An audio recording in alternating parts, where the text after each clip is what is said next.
और साथ ही साथ आचार्य आचार्य की उपाधि भी उनको इसी आयुर्वेद के माध्यम से उनको मिला हुआ है। तो ऐसे ही बेहतरीन शख्सियत के साथ हमको आज सुनने और सीखने को जानने को मिल रहा है, तो ये हमारे लिए बहुत बड़ी एक अपॉर्चुनिटी कहनी चाहिए, और ये हमारे बिजनेस के लिए भी बहुत शानदार है, क्योंकि हमारा सपना है यहाँ पर अपने सपने को पूरा करना है। इस कॉन्सेप्ट के माध्यम से ये प्रोडक्ट बेस्ड कंपनी है, तो एक एक प्रोडक्ट की डीपली जानकारी, एक एक बीमारी, उसके कारण, उसके लक्षण, इसको जानना बहुत जरूरी है। जब तक हमको इसकी बखूबी जानकारी नहीं होगी तो हम सामने वाले को संतुष्ट नहीं कर पाएंगे।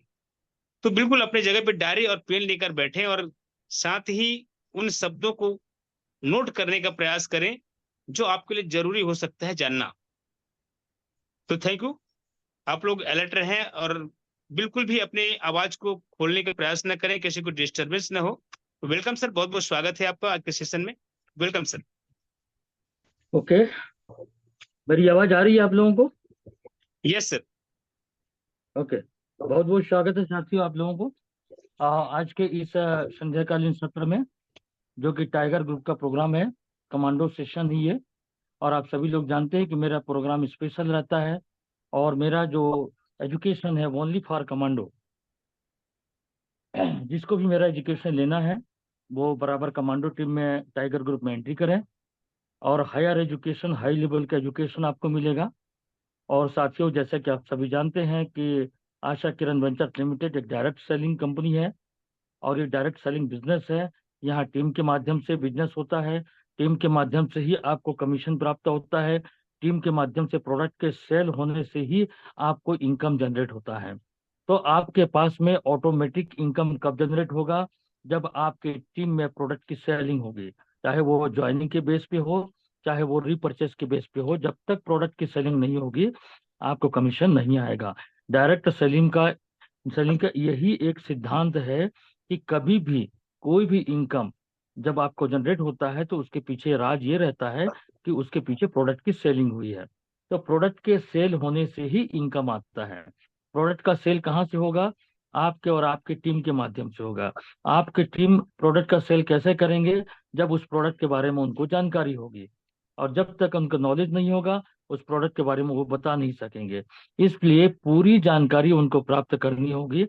हमारी कंपनी में जितने भी प्रकार के प्रोडक्ट हैं, हेल्थ के हैं, एग्रीकल्चर के हैं, पर्सनल केयर के है, ब्यूटी केयर का है, इनके फायदे क्या क्या होते हैं, ये कौन सी प्रॉब्लम में काम आता है, और किस प्रकार से इसके डोजेस होने चाहिए, ये सारी चीजें जब तक उनको नॉलेज नहीं होगा तब तक वो किसी भी प्रोडक्ट को सेल आउट नहीं कर पाएंगे। तो बिजनेस चूंकि साथियों टीम के माध्यम से आता है, तो टीम को एजुकेट करना बहुत जरूरी है, टीम को शिक्षित करना जरूरी है। प्रोडक्ट के बारे में जानकारी, प्लान के बारे में जानकारी, अपना जो वर्कशॉप फोरम है उसके बारे में जानकारी, और वो प्रकल्प किस प्रकार से काम करता है, उस प्रकल्प के माध्यम से हम कौन से प्रोडक्ट लोगों को देते हैं, उस प्रोडक्ट को कैसे खेतों में अप्लाई करना, ये सारी चीजों का नॉलेज लेना पड़ेगा। तब कहीं जा करके आपका टीम सेल्फ हो सकेगा। और ये डायरेक्ट सेलिंग जो बिजनेस है, ये लोगों को सेल्फ बनाने का बिजनेस है। एक चीज आप नोट कर लीजिए कि डायरेक्ट सेलिंग बिजनेस लोगों को सेल्फ बनाने का बिजनेस है। जब आप लोगों को सेल्फ बनाओगे और जब वो सेल्फ काम करना स्टार्ट होगा तो ऑटोमेटिक आपके पास पैसा आना चालू हो जाएगा। इस प्रकार से आपके टीम में जितने भी लोग हैं सबको सेल्फ बनाइए, सबको आत्मनिर्भर बनाइए, किसी को डिपेंडेंट मत बनाइए। कोई भी व्यक्ति किसी के मार्फत अटका रहे, लटका रहे, ऐसा कुछ भी सिस्टम मत करिए। अगर आपको फाइनेंशियल फ्रीडम होना है, आर्थिक आजादी आपको प्राप्त करनी है, तो आप अपने टीम के लोगों को पूरा ज्ञान दीजिए। जब भी कभी कहीं पर भी मीटिंग, ट्रेनिंग, सेमिनार, एजुकेशन होता है, उस हर जगह अपने टीम के लोगों को भेजिए। चाहे वो वन डे प्रोग्राम हो, चाहे एलडीपी प्रोग्राम हो, चाहे 2 दिवसीय प्रोग्राम हो, चाहे जूम सेशन हो, उस प्रोग्राम में अपने लोगों को फोन करके, कॉल करके आप लोग इनवाइट करें। क्योंकि जब आपका टीम सीखेगा तो वो सेल्फ बिजनेस स्टार्ट करेगा। और जब तक टीम टीम नहीं सीखेगा आप अकेले काम करते रहेंगे, और अकेले काम का कितना इनकम आता है आपको पता है। यदि आप कैपिंग पे चलना चाहते हैं, यदि आप लाख रुपए, 1.5 लाख रुपए महीने पे जाना चाहते हैं, तो मात्र एक ही रास्ता है, अपने टीम को सेल्फ बनाइए, अपने टीम को आत्मनिर्भर बनाइए। आपके टीम के एक एक आदमी को हर एजुकेशन को अटेंड करिए, इसके लिए जब भी प्रोग्राम होता है, आप जैसे जूम सेशन होता है तो आप 7:30 बजे उन्हें कॉल करके अलर्ट करिए। और अभी आप चेक करिए, अभी जूम सेशन में मेरे को यहाँ पर लगभग 37 लोग दिखाई दे रहे हैं। आप लोग चेक करिए आपके कितने लोग टाइगर ग्रुप में हैं और कितने लोग आए हैं, कितने लोग नहीं आए हैं। आप सोच करके देखिए, आपके लोग टाइगर ग्रुप में हैं लेकिन अगर वो नहीं आए हैं तो कैसे सीखेंगे वो? जब सीखेंगे नहीं तो फिर बिजनेस कैसे होगा? ये एक लीडर की जिम्मेदारी बनती है, एक अपलाइन की जवाबदारी बनती है। ये अपने टीम के लोगों को आत्मनिर्भर बनाए। आपकी टीम के लोगों को चेक करिए, अगर वो आज की मीटिंग में नहीं आए हैं तो फोन करके उनको पूछिएगा इस प्रोग्राम के बाद न आने का कारण, और क्यों नहीं आए हैं, न आ करके आज उन्होंने क्या खोया, क्या चीज को खो दिया उन्होंने, इस बात को उनको एहसास दिलाइए। आज उनको बताइए कि डायबिटीज बीमारी के बारे में हमारे आचार्य महोदय के माध्यम से बहुत शानदार जानकारी मिली। अगर आज की मीटिंग को देखे होते तो डायबिटीज क्या है और उसका निदान कैसे होता है इसके बारे में सीख जाते। ये आप उनको जरूर बताइए। और साथ ही साथ आपके टीम के लोग जो भी टाइगर ग्रुप में नहीं है, उन्हें आप 1,000 रुपये का रिपर्चेस करवाइए या एक गृहलक्ष्मी पैक खरीदवाइए और इसे टाइगर ग्रुप में एंट्री दीजिए, क्योंकि यही टाइगर ग्रुप का एजुकेशन ही आपको बहुत ऊंचाई तक लेकर के जाएगा। यहाँ पर वो हर चीजें आपको सिखाई जाती है, वो हर चीजें आपको बताई जाती हैं। बिजनेस में ग्रोथ कैसे करें, फ्री फ्लो हमारा बिजनेस कैसे आए, इन सारी चीजों के बारे में आप सभी जानते हैं। 2 दिवसीय प्रोग्राम आप लोग अटेंड कर चुके हैं और उसके माध्यम से लोगों को आत्मनिर्भर कैसे बनाया जाता है, उनके सपनों को कैसे जगाया जाता है, ये सभी आप लोग अच्छी तरीके से जानते हैं। इसलिए साथियों, मेरी बातों को आप माना करें, मेरी बातों को सुना करें, मेरी बातों को समझा करें। मैं बहुत कुछ आप लोगों को सांकेतिक भाषा में आप लोगों को बताते आता हूं, लेकिन शायद आप लोग माइंड नहीं करते। और जिन लोगों ने माइंड नहीं किया, अब देखेंगे उसका परिणाम क्या आएगा। अभी क्लब मेंबरशिप का जो ऑप्शन आ रहे हैं हमारे सामने, वो इतना आपको इनकम देने वाला है जिसके बारे में कभी आपने कल्पना भी नहीं किया होगा। लेकिन इसके पहले मैं पूर्व में आप लोगों को हमेशा एक ही बात कहता था, टीम बनाइए, टीम बनाइए, टीम बनाइए, बड़ा से बड़ा टीम बनाइए, टीम को ज्यादा फोकस करिए। मैं सांकेतिक भाषा में आप लोगों को बहुत पहले से संकेत दे रहा था, लेकिन शायद आप लोगों ने इस बात को गंभीरता से नहीं लिया। आज हो सकता है इसका दुष्परिणाम भी आपको मिल सकता है, और लेकिन जिन्होंने टीम बनाने को फोकस किया आज इसका लाभ भोलेंगे। अभी आने वाले कुछ दिनों के बाद में आपको पता चल जाएगा कि क्लब मेंबरशिप क्या होती है और वहां से कितना इनकम आप जनरेट कर सकते हो। और आज भी मौका है, आज भी आप टीम बनाने में लग जाओ। जिसके पास जितना बड़ा टीम होगा ना, उतनी बड़ा आप उसको बेनिफिट मिलेगा। इससे पहले मैं कई बार आप लोगों को संकेत दिया, लेकिन शायद आपने नजरअंदाज कर दिया, और ये नजरअंदाज करना आप लोगों के लिए घातक साबित हो सकता है। तो साथियों, ऐसा मत करिए। जैसा गुरु का आदेश होता है, गुरु के हर आदेश को माना करें। गुरु ही वो रास्ता माध्यम है जो आपको कामयाबी दिला सकता है। बिना गुरु के, बिना ज्ञान के आप बड़ा काम नहीं कर सकेंगे। इसलिए थोड़ी, अगर कोई चीज कहा जाता है उसमें आप ही की भलाई होती है, तो आप लोग समझा करें, सुना करें और माना करें। तो चलिए साथियों, आज चलते हैं डायबिटीज के बारे में जानकारी के लिए। आज आप स्क्रीन पे देख पा रहे हैं डायबिटीज लिखा हुआ है। डायबिटीज को अ, रक्त शर्करा भी कहते हैं, मधुमेह भी कहते हैं, और इसे शुगर भी कहते हैं, और इसे शक्कर की बीमारी भी कहते हैं। मेरी आवाज क्लियर आ रही है क्या? Yes sir, yes sir. Okay. Actually क्या, नरसिंह नाथ का अभी गला बहुत सुधरा नहीं है, अभी भी खराश आया हुआ है, क्योंकि लगातार नॉन स्टॉप स्पीच करने से गला बैठ जाता है। तो चलिए आज हम बात करते हैं डायबिटीज। ये डायबिटीज क्या है, इसको तो पहले आपको समझना पड़ेगा। जब डायबिटीज समझ में आएगा तो उसका निदान भी आपको समझ आ जाएगा। तो साथियों, आज हम बात करेंगे डायबिटीज के कारण, लक्षण, और आशा किरण वेंचर्स लिमिटेड में ऐसा कौन सा मेडिसिन है जिससे हम उसको उपचारित कर सकते हैं, उसका उपचार कर सकते हैं। तो सबसे पहले हम डायबिटीज को समझते हैं। तो एक चीज मैं कहना चाहूंगा यहाँ पर कि डायबिटीज डायबिटीज कोई बीमारी नहीं है। हर व्यक्ति के शरीर में शुगर की मात्रा होती है, किसी में कम हो जाता है, किसी में ज्यादा हो जाता है, किसी में कम हो जाता है, किसी में ज्यादा हो जाता है। अगर ये कम हो जाता है या ज्यादा हो जाता है तब शरीर में उलझने पैदा करता है। तो उसके कारण से कुछ कुछ सिम्टम्स आते हैं, जिसके लिए हमको सही समय पर सही इसका उपचार करना जरूरी होता है। तो सबसे पहले हम मानव शरीर को थोड़ा समझने की कोशिश करते हैं कि जैसा कि आप देख रहे हैं मानव शरीर का जो स्ट्रक्चर आपको दिखाई दे रहा है, इस स्ट्रक्चर में हम स्टार्टिंग की बात करें तो हमारे शरीर कोशिकाओं से बनता है। कोशिकाओं से ऊतक बनता है, ऊतक से अंग बनता है, और अंग से अंगतंत्र बनता है। और इस प्रकार से जितने भी अंग तंत्र होते हैं उनके सबके अपने अलग अलग कार्य होते हैं। जैसे कि श्वसन तंत्र, पाचन तंत्र, कंकाल तंत्र, परिसंचरण तंत्र, उत्सर्जन तंत्र, प्रजनन तंत्र, अंतःस्रावी तंत्र, मांसपेशी तंत्र, तंत्रिका तंत्र। तो ये जितने भी अंग तंत्र हैं सबका अलग अलग डिपार्टमेंट है, और सब अपना अपना कार्य जब सुचारू रूप से करते रहते हैं तो शरीर एकदम स्वस्थ रहता है, और शरीर का संचालन बहुत बढ़िया से होता है। शरीर का हर ऑर्गन अपना सही रूप से वो काम करते रहता है। तो यहाँ पर हम थोड़ी समझने की कोशिश करते हैं। जैसे कि हम श्वसन तंत्र की बात करें तो ये एक अलग डिपार्टमेंट है। ये सांस लेने का काम करता है। सांस के माध्यम से ऑक्सीजन ब्लड को देता है। ब्लड का जो भोजन होता है वो ऑक्सीजन होता है। तो इस प्रकार से ये श्वसन तंत्र हमारे शरीर में ये काम करता है। तो जैसा कि इसका अलग अलग विभाग है, जैसे नाक गुहा हो गया, श्वास नली है, नलिका है, दाईं श्वसनी है, बाईं श्वसनी है, या फेफड़ा है, दायां फेफड़ा है, बायां फेफड़ा है। तो इस प्रकार से ये सारे मिल करके एक अंग तंत्र बनते हैं। और इन अंग तंत्रों का काम है, इस अंग तंत्र का काम है श्वास लेना। इसी प्रकार से ये जो सर्कल पर देख रहे हैं ये श्वसन तंत्र हो गया। इसी प्रकार से हमारे ये डाइजेस्टिव तंत्र है, ये पाचन तंत्र है।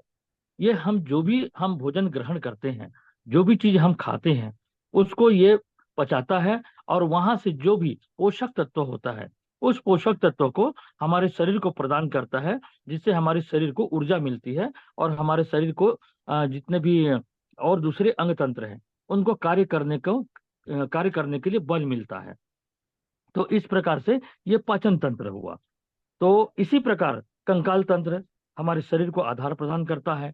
परिसंचरण तंत्र रक्त के प्रवाह को ऊपर से नीचे करता है। उत्सर्जन तंत्र जो हमारे शरीर में जो भी अवशिष्ट पदार्थ होता है भोजन करने के बाद, जो अवशिष्ट पदार्थ बनता है उसको वो शरीर से बाहर निकालने का काम करता है। इसी प्रकार से प्रजनन तंत्र, ये अपने समान संतान उत्पन्न करने का एक अलग विभाग होता है। अंतःस्रावी तंत्र है, मांसपेशी तंत्र है, तंत्रिका तंत्र, ये इसी प्रकार से सभी तंत्र, सबका अपना अलग अलग कार्य होता है। लेकिन इन जितने भी अंग तंत्र हैं, इन अंग तंत्रों के कार्यों में अगर किसी भी प्रकार की कोई बाधा होती है तो वहां पर वो अंग तंत्र अपना काम करना कम कर देता है, या अपना काम करना बंद कर देता है, जिस वजह से उस संबंधित विभाग में वो परेशानियां निर्मित हो जाती हैं। तो आज हम डायबिटीज संबंध में बात करेंगे। तो डायबिटीज के लिए जिम्मेदार कौन होता है, कौन सा ऐसा अंग है जिसके प्रभावित होने से डायबिटीज की बीमारी होती है। तो यहाँ पर पाचन तंत्र का आपको स्ट्रक्चर दिखाई दे रहा है स्क्रीन पे। तो यहीं पर एक मैं सर्कल में दिखाना चाहूंगा आपको। ये जो बीच में पीले रंग का आप जो कुछ एक ऑर्गन देख रहे हैं, बीच में जो पीले रंग का एक अंग देख रहे हैं, इस अंग का नाम है पेंक्रियास। इसे कहते हैं पेंक्रियास। और हिंदी में अगर हम इसकी बात करें तो इसको कहते हैं अग्नाशय। ये अग्नाशय आमाशय के जस्ट ठीक नीचे, जहां पर आपको चित्र में दिखाई दे रहा है, वहीं पर होता है। इसका मुख्य काम क्या है, ये एक पाचक रस तैयार करता है जिसका नाम है इंसुलिन। ये इंसुलिन तैयार करता है। आमाशय के जस्ट नीचे होता है पीले रंग का जो देख रहे हैं, इसका नाम पेंक्रियास है, और यहाँ से एक पाचक रस निकलता है इंसुलिन। ये इंसुलिन क्या करता है, जो भी हम भोजन करते हैं, जो भी चीजें हम खाते हैं, फल खाते हैं, चावल खाते हैं, रोटी खाते हैं, और जो भी चीज भी हम अपन ग्रहण करते हैं, उसमें से जो कार्बोहाइड्रेट की मात्रा है, वो कार्बोहाइड्रेट जब हमारे शरीर में जाता है तो वहां से वो ग्लूकोज में कन्वर्ट होता है। ग्लूकोज मतलब मीठा, मीठा मतलब एक प्रकार से शुगर, मतलब शक्कर की मात्रा को कह सकते हैं। मीठा मतलब शुगर ही है। तो इस प्रकार से वहां पर जब कार्बोहाइड्रेट है वो ग्लूकोज में कन्वर्ट होता है, तब ये ग्लूकोज कहाँ जाता है, सीधा सीधा ब्लड में चला जाता है। और ब्लड में चले जाने की वजह से ये ब्लड के साथ फ्लो करते रहता है। तो जो ये पैंक्रियाज अभी आपने देखा, तो ये पैंक्रियाज से जो निकलने वाला जो इंसुलिन है, ये इंसुलिन उस ग्लूकोज को उठा करके कहाँ ले जाता है, वो कोशिकाओं तक ले जाता है, और कोशिकाओं तक ले जा करके उसको एनर्जी में कन्वर्ट करता है, मतलब ऊर्जा में रूपांतरित करता है। तब हमारे शरीर को एनर्जी मिलती है। जो हम चावल के माध्यम से कार्बोहाइड्रेट हमने लिया, वो उससे हमारे शरीर को ऊर्जा देने के लिए वो ग्लूकोज में कन्वर्ट किया हमारा शरीर। तो उसको कोशिकाओं तक ले जाने के लिए एक माध्यम चाहिए। तो माध्यम कौन है, पेंक्रियास से निकलने वाला इंसुलिन, वो इंसुलिन इस ब्लड में से ग्लूकोज को कोशिकाओं तक ले जाता है और कोशिका में ले जाकर के उसको ऊर्जा में वो कन्वर्ट करता है। तो इस प्रकार से ये पेंक्रियास का काम है। उसका काम है वो इंसुलिन का बनाना, और इंसुलिन उसको उठा करके कहाँ, कोशिकाओं तक ले जाता है ग्लूकोज को, और उसको एनर्जी में कन्वर्ट करता है, तब हमारे शरीर को ऊर्जा मिलती है। ये इसका प्रिंसिपल हुआ, इसका सिद्धांत हुआ। लेकिन जब कभी पेंक्रियाज को कोई दिक्कत होती है, पेंक्रियाज जो देख रहे हैं वहां पे बगल में बड़ा चित्र दिख रहा है, वो किसी प्रकार से वो डैमेज हो चुका है या इन्फेक्टेड हो चुका है, या उसमें किसी प्रकार की कोई समस्या आ गई है पेंक्रियाज में।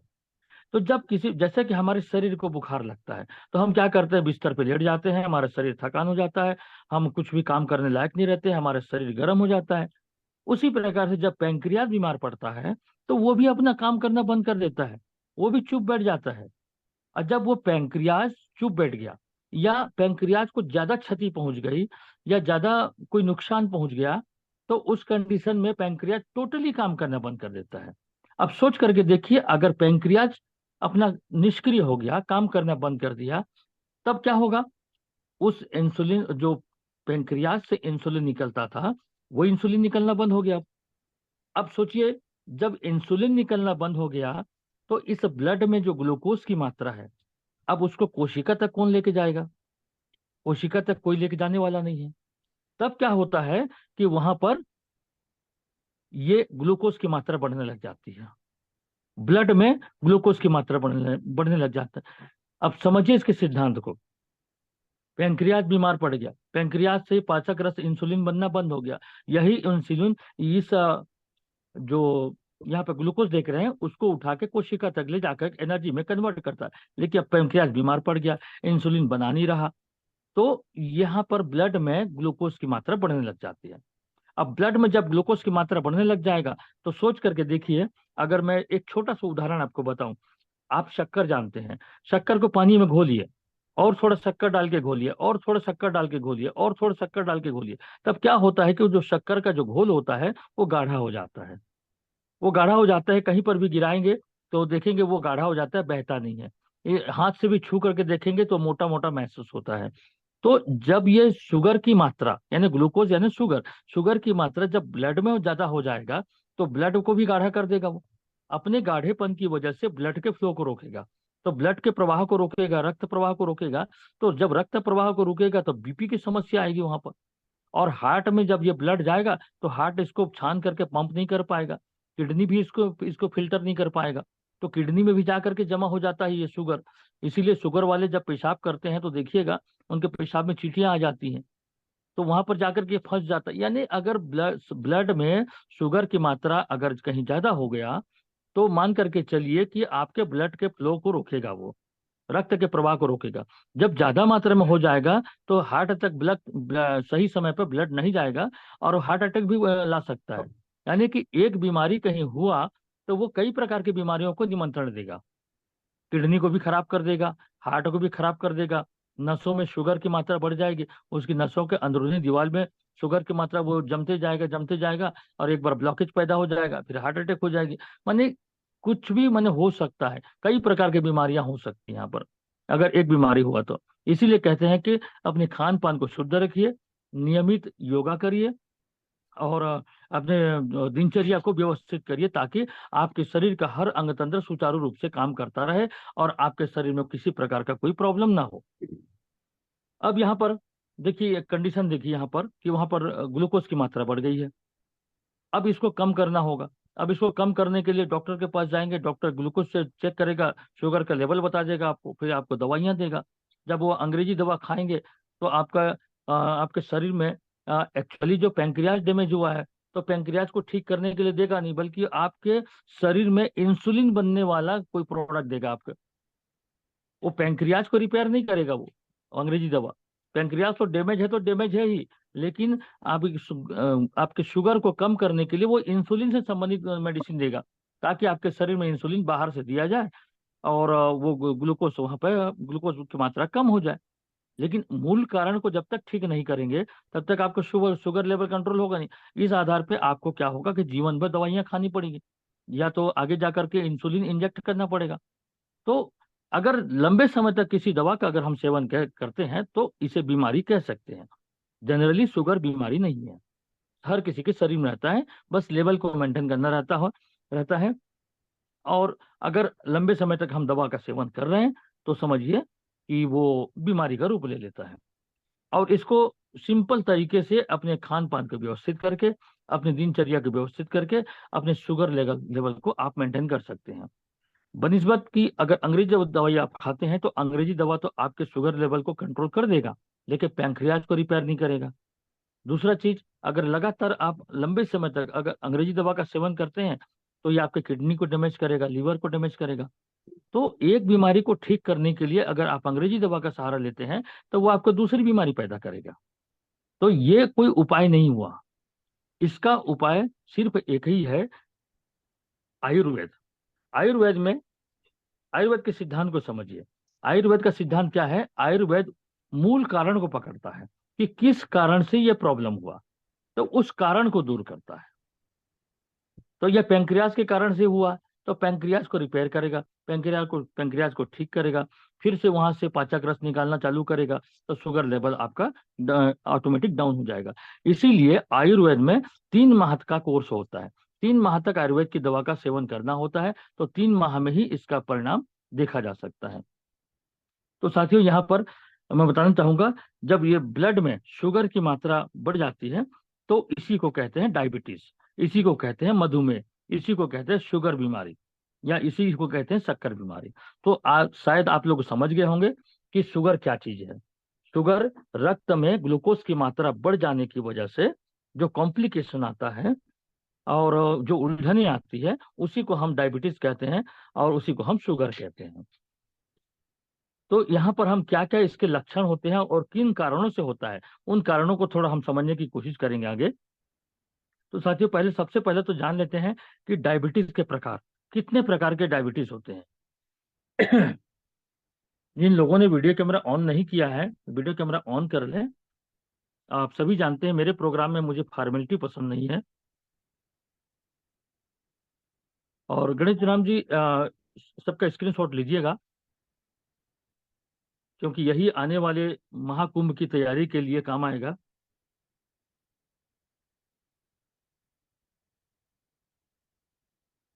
तो चलिए चलते हैं, डायबिटीज कितने प्रकार के होते हैं। तो सबसे पहले जानते हैं टाइप 1 डायबिटीज।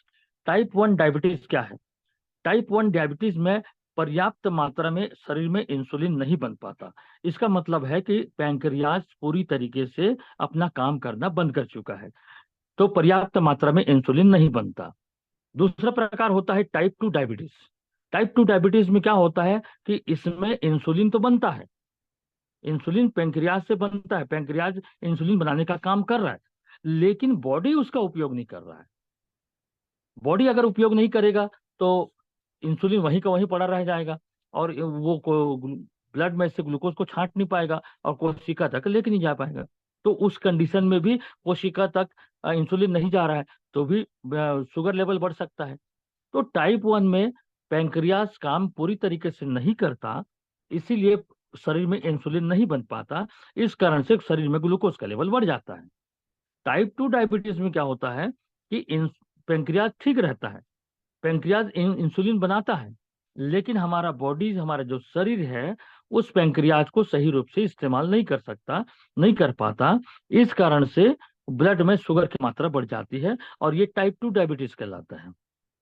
इसी प्रकार से महिलाओं में गर्भावस्था के समय, एक जिसे गर्भकालीन जेस्टेशनल डायबिटीज कहते हैं, ये अक्सर करके महिलाओं में देखा जाता है कि जो प्लेजेंटा होता है, प्लेजेंटा के कारण वो इंसुलिन बनाने की प्रक्रिया में रोक लगाता है। ये जो आप देख पा रहे हैं यहाँ पर, ये जो मैं आपको यहाँ पर निशान दिखा रहा हूँ, ये जो ऊपर का भाग देख रहे हैं, ये है प्लेजेंटा। इसके कारण से भी इंसुलिन की जो बनने की प्रक्रिया में बाधा होती है, तो उस कंडीशन में भी महिलाओं में ग्लूकोज की मात्रा बढ़ जाती है। तो ये 3 प्रकार के डायबिटीज उसको माना गया है। अब इसका हम कारण को समझते हैं कि किन कारणों से अक्सर करके ये कंडीशन निर्मित होता है। तो सबसे पहला जो कारण है वो है बढ़ती उम्र की समस्या है। ये बढ़ती उम्र के साथ साथ शरीर में कुछ बदलाव आते हैं, जिसकी वजह से शुगर का लेवल, जो हमारे शरीर के जो अंग तंत्र हैं वो अपना कार्य क्षमता धीरे धीरे करके खो देते हैं।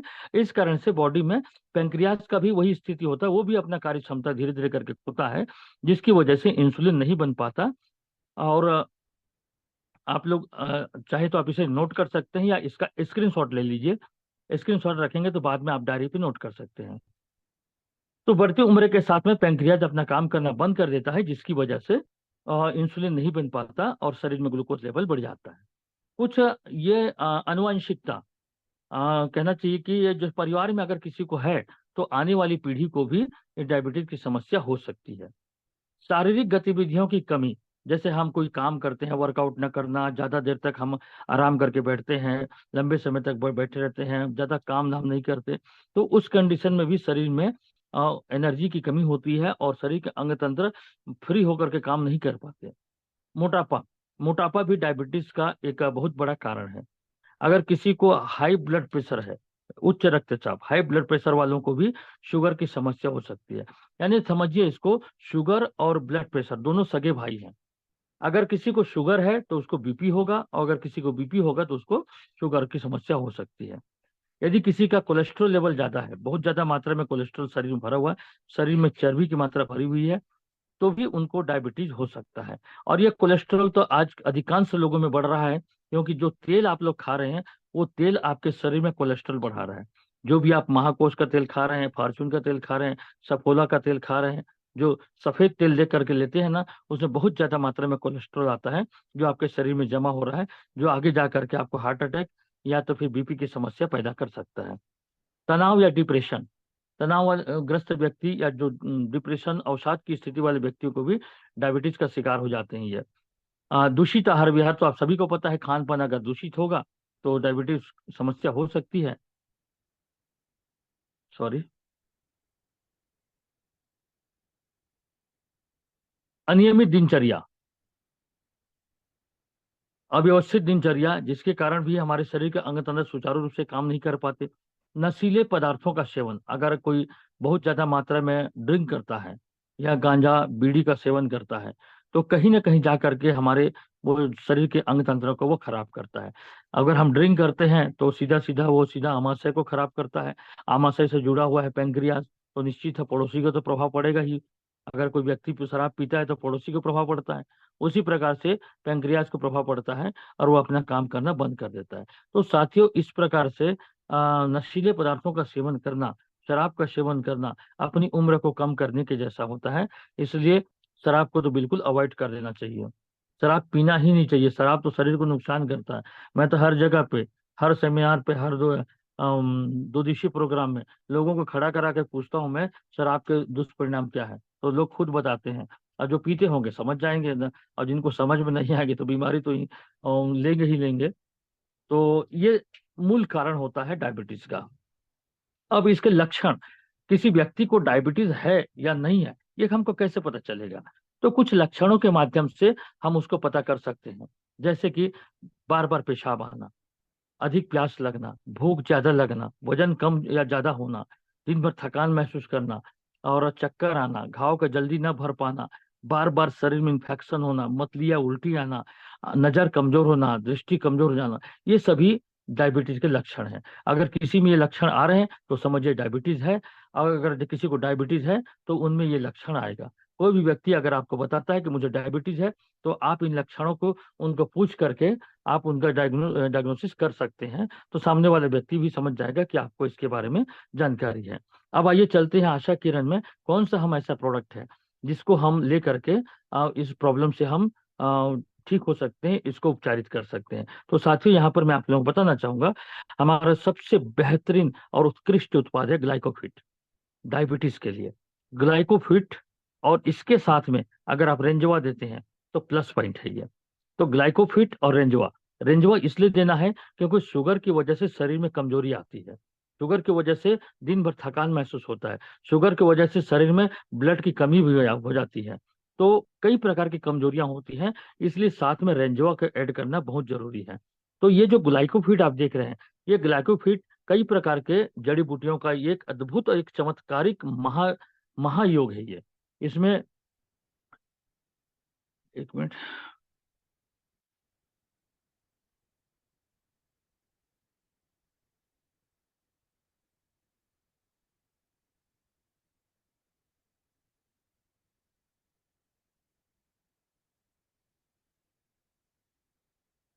इसमें मुख्य रूप से नीम, जामुन, करेला, गुड़मार, मेथी, अदरक, हरड़, बेल, गिलोय और पिपली, इतने प्रकार के घटक द्रव्य इसमें मिले हुए हैं। और ये सभी घटक द्रव्य ये ब्लड शर्करा को नियंत्रित करते हैं, रक्त शर्करा को नियंत्रित करते हैं, शारीरिक कमजोरी को दूर करते हैं, थकान अनिद्रा को दूर करता है, ब्लड प्रेशर की समस्या को दूर करता है, शरीर में होने वाली शरीर में जमा होने वाला जो कोलेस्ट्रॉल है उसकी मात्रा को दूर करता है। ये साथ ही साथ ये ब्लड प्यूरिफायर का भी काम करता है, ये ब्लड को साफ करता है, ब्लड को शुद्ध करता है।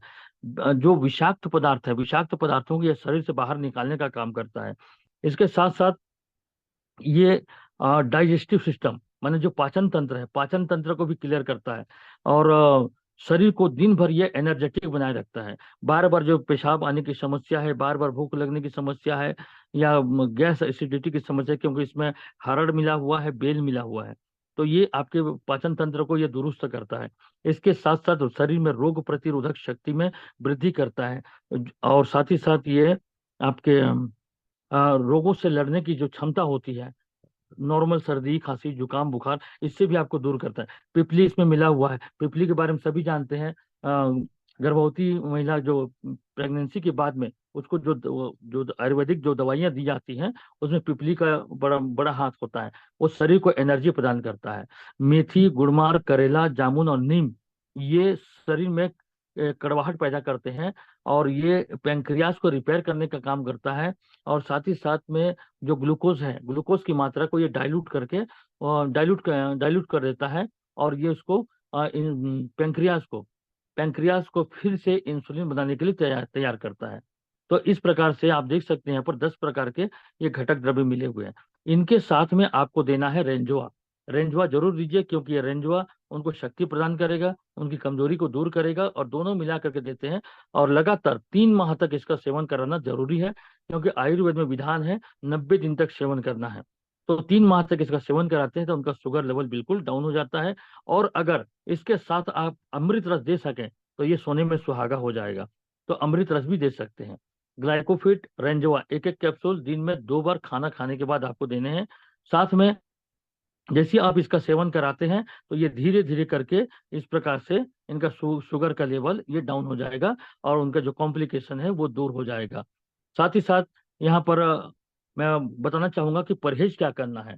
परहेज इसमें करना है चीनी, मिठाई, शरबत, आम, अंगूर, आलू, चावल, तली भुनी चीजें, पैकेज्ड फूड, प्रोसेस्ड फूड, मैदा से बनी हुई चीजें, रिफाइंड जो ऑयल वगैरह होता है, या रिफाइंड जो आटा होता है। इसका रिफाइंड आटा आप जानते हैं, आप लोग बहुत यूज कर रहे हैं रिफाइंड आटा, ये भी नुकसानदेह होता है। और नमक की मात्रा कम करनी है, शराब को बिल्कुल भी अवॉइड करना है। तो इस प्रकार से अगर आप इस परहेज के साथ में अगर ग्लाइकोफिट इस परहेज के साथ में अगर ये ग्लाइकोफिट और रेंजवा का सेवन करते हैं तो आपको 101% रिजल्ट आएगा। और अगर आप ये परहेज नहीं करेंगे तो रिजल्ट आने का इसमें कोई चांस नहीं है। इसके साथ साथ कुछ चीजों का सेवन करना है आपको, जैसा कि कच्चा केला। कच्चा केला सब्जी खाते हैं वो आपके लिए फायदेमंद है। लीची, अनार, एवोकाडो, अमरूद, मांसाहारी अगर आप हैं तो अंडे, मछलियां खा सकते हैं। फलियां हैं, नट्स हैं, हरी पत्तेदार सब्जी है, सलाद है, सौंफ, मूली, ब्रोकली, ये सारी ये सारी चीजें आपके शुगर लेवल को डाउन करता है और जल्दी से आपको रिजल्ट देता है। तो परहेज में रहें। और रेंजवा का और आपका ग्लाइकोफिट, इनका सेवन आप लगातार करते रहें तो आपको निश्चित है इसका परिणाम अच्छा मिलेगा। तो साथियों, आज हमने जानकारी लिया डायबिटीज के बारे में, और इसका जरूर आप लोग सेवन करें। अगर आपको कोई प्रॉब्लम है, और अगर आपको कोई प्रॉब्लम नहीं है, तब भी आप इसका सेवन कर सकते हैं। अगर आपको कोई प्रॉब्लम नहीं है तब भी आप इसका सेवन कर सकते हैं, कि आने वाले समय में आप डायबिटीज से बचे रहें और आपको कोई प्रॉब्लम न हो। और लास्ट में मैं यही कहना चाहूंगा कि आप लोग अपने टीम के जितने भी लोग हैं सभी लोगों को टाइगर ग्रुप में एंट्री कराइए। टाइगर ग्रुप में आएंगे तो सीखेंगे, और टाइगर ग्रुप में आने के से ही उनके सपने जागृत होते हैं। टाइगर ग्रुप में आने से उनकी मानसिकता बनती है काम करने की, और फिर वो बिजनेस को क्यों करें, करें, कैसे किया जाता है, नेटवर्क मार्केटिंग क्या है, इन सारी चीजों के बारे में वो जब सीखता है, समझता है, और जब उसके सपने जागते हैं, जब सपना जागता है, उनका विजन क्लियर होता है, तब वो काम करने को मन बनाता है। जब उस व्यक्ति का काम करने का मन बनेगा और वो सेल्फ होकर के काम करना चालू करेगा, तो आपके पास में इनकम आएगा। और जब तक आप अपने टीम के लोगों को टाइगर ग्रुप में नहीं लाएंगे, उनको 2 दिवसीय ट्रेनिंग में अटेंड नहीं करवाएंगे, ना तो उनका सपना जागेगा, ना ही वो काम करने को मन बनाएंगे। बस आप केवल एक उम्मीद लेकर के बैठे रहेंगे कि सामने वाला काम करेगा, काम करेगा, काम करेगा। उसके तो आपने सपनों को जगाया नहीं, तो वो काम किस प्रकार से करेगा? तो सपनों को उनके जगाना पड़ेगा। आपके टीम में एक एक व्यक्ति को फार्मूला नंबर 16 से अवगत कराइए।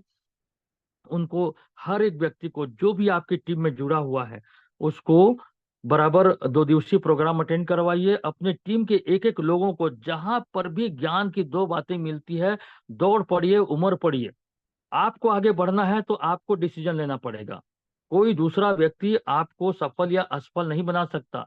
आप सफल होंगे तो अपने कारण से सफल होंगे, फेल होंगे तो अपने कारण से फेल होंगे। अगर आपको जीवन में आगे बढ़ने की आप जीवन में आगे बढ़ना चाहते हैं तो दौड़ पड़िए जहां पर भी एजुकेशन होता है। बिल्कुल अवॉइड मत करिए, क्योंकि जीवन में सीखना बहुत जरूरी है। जो सीखेगा वही जीतेगा आगे। तो साथियों, बहुत बहुत धन्यवाद, बहुत बहुत शुभकामनाएं। और आप लोगों ने यहाँ पे अटेंड किया इस प्रोग्राम को, लगातार आप प्रोग्राम अटेंड करते रहिए। अभी देखिए यहाँ पर 60 लोगों को, 68 लोग हम टाइगर ग्रुप में हैं, लेकिन 44 लोग दिख रहे हैं मुझे। तो आप अपने टीम के लोगों को चेक करिए कि आज कौन कौन आए हैं, कौन कौन नहीं आए हैं। तो उनको ना, जब भी ये टाइगर ग्रुप का प्रोग्राम होता है या जब भी हमारा जूम प्रोग्राम होता है 8 बजे और सुबह 7 बजे, दोनों प्रोग्राम को अटेंड करवाइए। और दोनों प्रोग्राम अटेंड करेंगे तो उनका ड्रीम जागेगा। तो साथियों, यहीं पर प्रोग्राम का एंड करते हैं। बहुत बहुत धन्यवाद, बहुत बहुत शुभकामनाएं।